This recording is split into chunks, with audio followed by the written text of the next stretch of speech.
महागठबंधन का चुनावी खाका तैयार, सीट शेयरिंग का फॉर्मूला हो गया तय।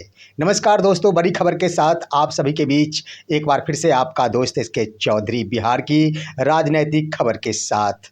दोस्तों, एक तरफ जहां सत्ता पक्ष के द्वारा महागठबंधन के ऊपर बार बार ही सवाल उठाया जाता है कि महागठबंधन के अंदर पार्टियों के बीच तालमेल का अभाव है, कांग्रेस और राजद के बीच एक मत नहीं बन पा रहा है, वहीं अन्य दल जैसे वीआईपी पार्टी के मुकेश सहनी के द्वारा भी महागठबंधन छोड़ दिए जाने की बातें कही जाती है। वहीं दूसरी तरफ महागठबंधन के तमाम घटक दलों की ओर से चुनावी खाका तैयार कर लिया गया है और सीट शेयरिंग का फॉर्मूला भी तैयार कर लिया गया है। जल्द ही इसकी औपचारिक रूप से घोषणा की जाएगी और इसके लिए तिथियों का भी निर्धारण कर दिया गया है। दोस्तों, आज के इस खबर के क्रम में इस पर हम विस्तार पूर्वक चर्चा करेंगे, लेकिन उससे पहले एक बार फिर से गुजारिश करना चाहूँगा, आपने अगर हमारे इस चैनल को सब्सक्राइब नहीं किए हैं, अभी सब्सक्राइब कीजिए और सच के इस सफ़र में हमारा समर्थन कीजिए। दोस्तों, महागठबंधन के अंदर चुनावी खाका तैयार हो गया है। आप सभी को मालूम है कि बिहार की राजनीति में इस बार के विधानसभा के चुनाव में महागठबंधन अपने पास के सारे समय को अपने खाते में लाना चाहती है। दोस्तों, महागठबंधन 100% मेहनत और ईमानदारी के साथ इस विधानसभा के चुनाव में परचम लहराने को दोहराती है, तो दूसरी तरफ कांग्रेस भी बिहार में अपनी रणनीति बनाती है कि बिहार में हमारी साख मजबूत बने।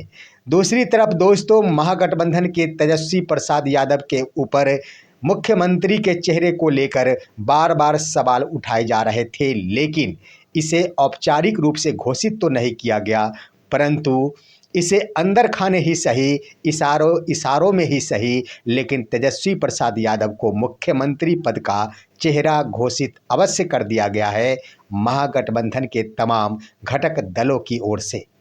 उसका मुख्य वजह आप सभी को एक शब्दों में बता दूं कि समन्वय समिति का गठन किया गया है, जिसमें महागठबंधन में शामिल 6 घटक दलों के 2-2 प्रतिनिधि शामिल किए गए हैं और समिति के अध्यक्ष के रूप में कह दिया जाए या फिर इस समन्वय समिति के प्रमुख के रूप में कह दिया जाए तो वो तेजस्वी प्रसाद यादव का ही नाम घोषित कर दिया गया है। तमाम चुनाव से संबंधित निर्णय तेजस्वी प्रसाद यादव के नेतृत्व में ही लिए जाएंगे। इससे स्पष्ट हो गया है कि तेजस्वी प्रसाद यादव ही बिहार में महागठबंधन की ओर से सीएम फेस होंगे। अब दोस्तों, महागठबंधन चुनावी खाका भी तैयार कर लिया है कि आखिर कैसे कैसे बिहार विधानसभा का चुनाव लड़ा जाएगा, कितनी कितनी सीटों पर महागठबंधन के तमाम घटक दल चुनाव लड़ेंगे। खाका के क्रम में तमाम घटक दल एक स्तर से एक मत बनाते हुए चुनावी मैदान में कूदेंगे। इसके लिए जब कभी भी बैठक का आयोजन किया जाएगा, घटक दलों के 2-2 प्रतिनिधि भाग लेंगे, यह रणनीति बनाई गई है, जिसके क्रम में 24 अप्रैल 2025 को एक और बैठक का आयोजन कर दिया गया है। इसमें महागठबंधन में शामिल कुल 6 घटक दलों के 2-2 प्रतिनिधि अवश्य रूप से भाग लेंगे, साथ ही साथ उस घटक दल के प्रमुख भी उसमें शामिल रहेंगे। दोस्तों, जो खबर प्राप्त हो रही है उसके अनुसार 24 अप्रैल और 25 अप्रैल को महागठबंधन की होने वाले बैठक में सीट शेयरिंग के मुद्दे पर विचार विमर्श किया जाएगा, अंदर खाने जो तैयार कर ली गई है। हम आपको बता दें दोस्तों कि सीटों के बंटवारे को लेकर महागठबंधन के अंदर तमाम घटक दलों की ओर से अपने अपने अंदाज में ही सीटों की मांग की जा रही है। जहां आपको मालूम है कि राजद के द्वारा इस बार 150 सीटों पर कम से कम चुनाव लड़ने का दावा किया जा रहा है, वहीं कांग्रेस की ओर से 70 सीटों की मांग एक बार फिर से बीते 2020 के चुनाव के आधार पर किया जा रहा है।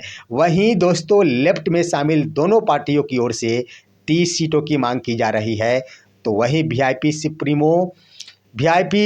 प्रमुख कहा जाए मुकेश सहनी के द्वारा ये भी मांग की जा रही है और बराबर ही उनके द्वारा 40 सीटों की बातें कही जाती है। तो उधर नए नए पार्टी आप सभी को मालूम है कोई दूसरा नहीं चिराग पासवान के चाचा ही है। पशुपति कुमार पारस नए रूप में महागठबंधन में शामिल हुए हैं। उनकी ओर से तो अभी तक सीटों की बातें नहीं की गई है, लेकिन आशाएं जरूर लगी हुई है। तो इस तरह से दोस्तों कह दिया जाए 6 दल महागठबंधन में शामिल है और 6 दलों की ओर से अलग अलग रूप में ही अलग अलग अपने अपने अंदाज में सीटों की मांग की जा रही है। लेकिन मैं आप सभी को बता दूं कि जो भी सीटों का फार्मूला तय किया गया है उसमें तमाम घटक दल अपने आप में समझौता करते नजर आए हैं। आपसी सहमति बन गई है और सहमति के आधार पर ही महागठबंधन इस वर्ष का विधानसभा का चुनाव काफ़ी मजबूती के साथ लड़ने को मन बनाई है। महागठबंधन इस बार हर संभव प्रयास करेंगी कि इस चुनाव को जीत लिया जाए, तेजस्वी प्रसाद यादव को बिहार का मुख्यमंत्री पद का ताज पहना दिया जाए।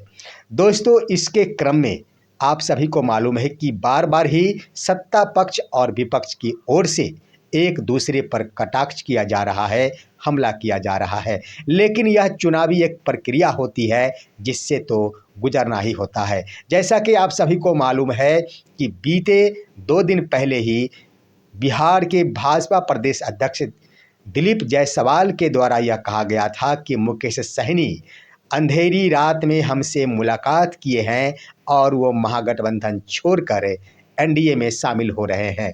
लेकिन बाद में जब ये स्पष्ट हुआ तब मुकेश सहनी के द्वारा स्पष्ट किया गया कि हमने कोई मुलाकात दिलीप जायसवाल के साथ नहीं की है और ऐसा मेरे ऊपर इसलिए बयान दिया जा रहा है कि हमारे और तेजस्वी प्रसाद यादव के साथ एक दोस्ती कायम है, बड़े भाई छोटे भाई का रिश्ता कायम है और उस रिश्ते को तोड़ने के लिए ही भाजपा के नेताओं के द्वारा अनलीगल रूप से बयान दिया जाता है।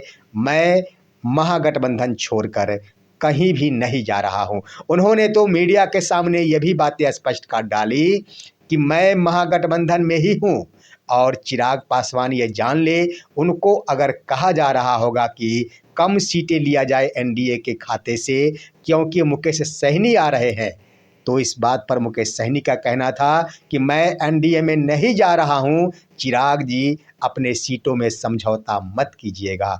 उन्होंने उपेंद्र कुशवाहा को भी कहा कि आप भी समझौता नहीं करेंगे, मैं महागठबंधन में ही हूं। यानी जिस तरह से भाजपा के नेता दिलीप जायसवाल के द्वारा राजनीतिक खेल खेला गया था, उसी अंदाज में वीआईपी सुप्रीमो मुकेश सहनी के द्वारा राजनीतिक खेल कर दिया गया। यानी एक तरह से वाक जवाब, वाक युद्ध का, बयान युद्ध का जवाब मुकेश सहनी ने सीधे तीर लगा कर दे दिया। अब आइए दोस्तों, सीटों के बंटवारे को लेकर महागठबंधन में शामिल तमाम घटक दल अपने आप में समझौता करते नजर आए हैं, जिसके अंतर्गत बता दें कि हर पार्टियों की ओर से समझौता किया गया है और इसके आधार पर यह फार्मूला तय किया गया है जो महागठबंधन के तमाम घटक दलों को पसंद है, स्वीकार है। ऐसा हो सकता है जो सूचनाएं अंदर खाने प्राप्त हो रही है। दोस्तों महागठबंधन के सबसे बड़ी पार्टी राजद के द्वारा जहां 150 सीटों पर चुनाव लड़ने की बातें की जा रही थी, वहां पर समझौता करते हुए 140 सीटों पर चुनाव लड़ने की बात कही जा रही है। अब कांग्रेस की ओर से 70 सीटों की मांग की जा रही थी पूर्व वर्ष के चुनाव के आधार पर, तो वहीं इस बार के चुनाव में उन्हें 10 सीटों पर समझौता करना पड़ सकता है और 60 सीटों पर कांग्रेस चुनाव लड़ सकती है। लेफ्ट में शामिल दोनों ही पार्टियों की ओर से एक साथ 30 सीटों की मांग की जा रही है। वहां पर 10 सीटों का समझौता के साथ 10-10 सीटों पर चुनाव लड़ने की बातें कही जा रही है, यानी 20 सीटों पर चुनाव लड़ सकती है बिहार में महागठबंधन के साथ लेफ्ट की दोनों पार्टियां। उसके बाद दोस्तों ये 4 पार्टियां की बातें समाप्त हो गई। अब 2 पार्टियां रही, मुकेश सहनी की वीआईपी पार्टी और चिराग पासवान के चाचा पशुपति कुमार पारस की पार्टी आरएलजेपी। मुकेश सहनी को इस वर्ष के चुनाव में बहुत ज़्यादा फायदा होने वाला है। महागठबंधन की ओर से उन्हें एक बहुत बड़ी मजबूती प्रदान की जा रही है। दोस्तों, मुकेश सहनी की बातें की जाए तो यूं ही 40 सीटों की बातें तो किया करते हैं, लेकिन समझौते में कभी भी महागठबंधन के साथ मुकेश सहनी पीछे नहीं पड़ते हैं। मुकेश सहनी समझौता करते हुए नजर आ रहे हैं, लेकिन उनके समझौतों का सम्मान महागठबंधन की ओर से भी किया गया है। महागठबंधन के द्वारा मुकेश सहनी को 15 सीटें देने की बात आ रही है, जिसमें 13 सीटें हो सकती है बिहार विधानसभा की और 2 सीटें बिहार विधान परिषद की। तो इस तरह से 15 सीटों पर मुकेश सहनी की पार्टी वीआईपी समझौता करते नजर आ रही है। रणनीति में सहमति जताते नजर आ रहे हैं मुकेश सहनी।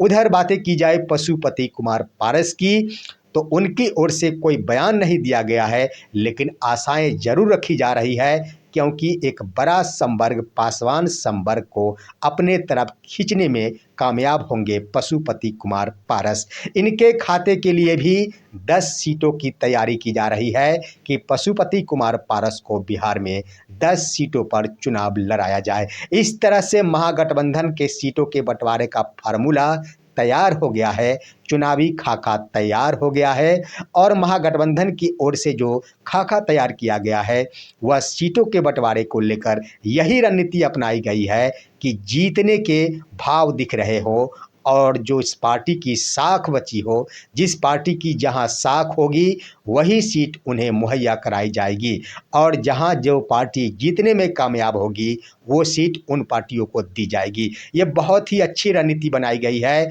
बहुत ही सुंदर खाका तैयार किया गया है। महागठबंधन में शामिल नेताओं का कहना है। देखना है क्या कुछ घोषणा की जाती है 24 अप्रैल को। फिलहाल आज की राजनीतिक खबर यहीं तक।